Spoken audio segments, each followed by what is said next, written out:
Today we're going to do our second flesh highlight. So that's when we begin the ochre process. Now it's very similar to flesh 1. So I call the second flesh highlight flesh 2. And when I mix it in these tubs, I mix raw sienna and yellow oxide and a healthy amount of clear glaze medium. I don't add water until I'm actually painting. And then as I have to blend and thin it down here and there, that's when I add a little bit of water, a couple drops. Okay, so without further ado, let's get going. And I will vary which brushes I use depending on the given area. So I will begin, as I did with flesh 1, with the features. And because I want a little more precision, I'm going to use a little smaller brush, which this is the number 4. And again, I'm working on a 6x8 panel. If you're doing a larger size, you may want to use bigger brushes. Now when we do the nose with second flesh, we put on it or do our highlights in the shape of a fish. So we have the teardrop head, the long body, and the fish tail.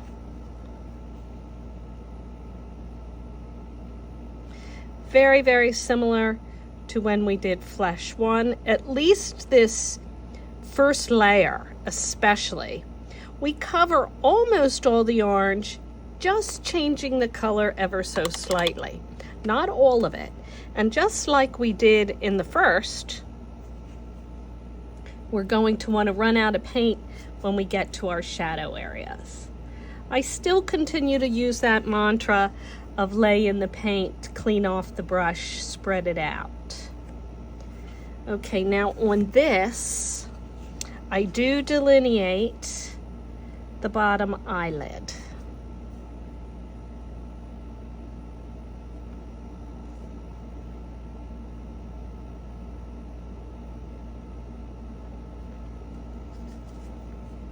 See, I'm jumping around a little bit. I'm still concentrating mostly on the features. I switched to that bigger brush briefly when I went to the forehead. That's such a big area. I still have work to do on the forehead, but I just wanted to put in those brow bumps.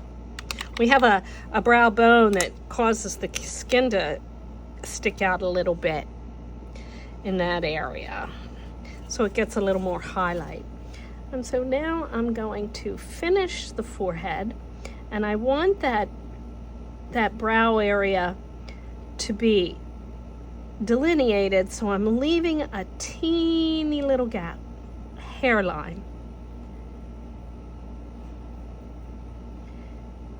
And I want to run out of paint. If I have too much on, what am I gonna do? I'm going to spread it out, and then I'll clean off the brush so that I don't have excess pigment on there. And then I'll just blend what's left on the board. Want to run out of paint by the time we get up here near the hairline.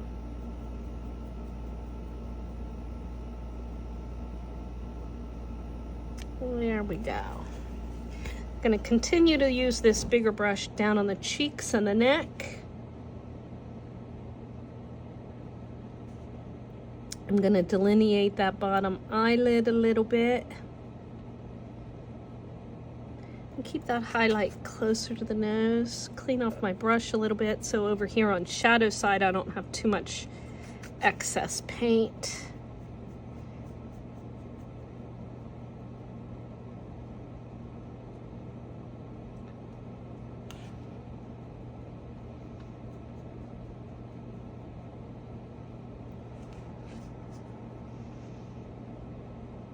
Hardly see where I put that first coat. We'll go back over it multiple times So those will be very clear by the time we're done.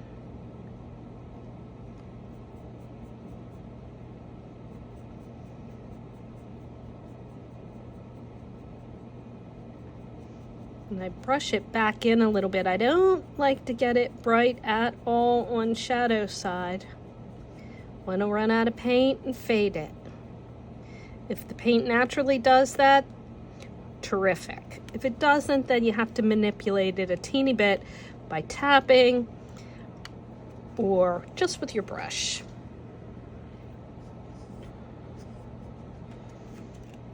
Okay, you can look at either one of these that you prefer. Even once I solve the problem of where all the highlights go and I repaint the same icon again, I look at previous paintings I've done. It just makes it more prayerful, relaxing, that I don't have to think about it so much, and I can just really concentrate on the prayer. Jesus' prayer is a good prayer to use. Lord Jesus Christ, Son of God, have mercy on me, a sinner. You can just let that mantra go in your head over and over. Or you could say it out loud. That's fine too. Feel like it's drying up a teensy bit on the plate, so I'm going to add a few drops of water.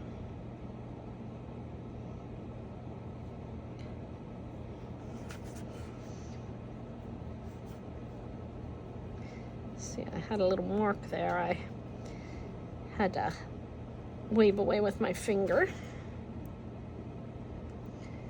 Okay, so there's our first coat.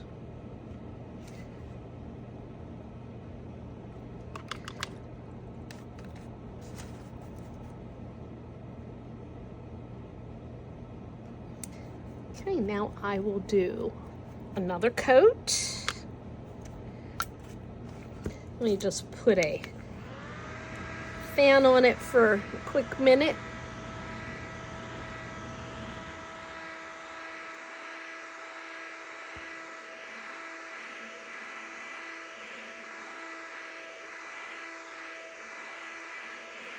Now you can see how bright I get it. It's not nearly there yet. But we'll go back and we'll do pretty much what we just did. It's better to do multiple thin coats than one big, fat, heavy coat. Then you'll just get thick paint and it won't work the way you want it to.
So now I can really start to do less area, preserve some of that rosiness at the edges.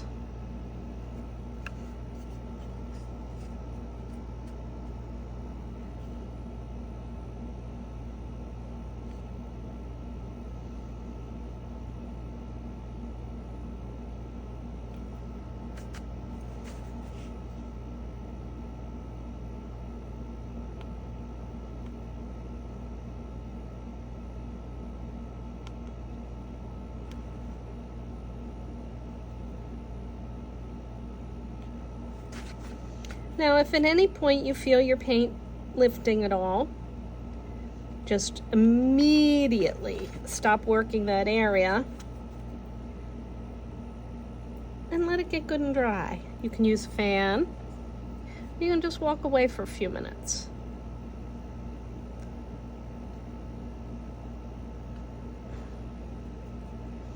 Trying to get that bottom eyelid about the same as the other. I don't want it too big and fat. If I lose the crease, I'll just put a faint light line of the previous highlight color. But that's in the time we call futzing, which is really just kind of playing around, nip and tucking little things you want to improve in any given area. Try not to do that as I go along too much.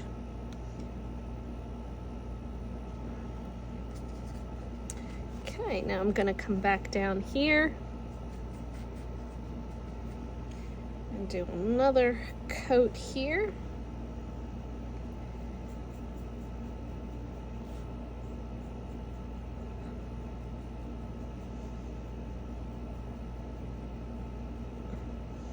And after you get all your coats on, hopefully your layers are pretty smooth. But don't be too hard on yourself. You have to start at the beginning. Things aren't going to look perfect the first time around or the 10th time around. Mine never look perfect. Only God is perfect.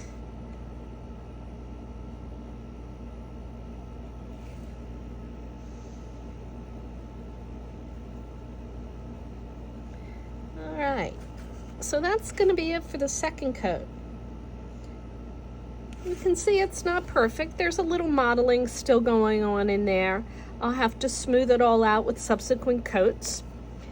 But 2 or 3 more coats, not on the whole thing, only as needed in given areas. I'm going to try to get to this level. In the brightest areas, it'll be heaviest and it'll get softer as you get to the shadow sides. Okay, gang, that's it for this demo.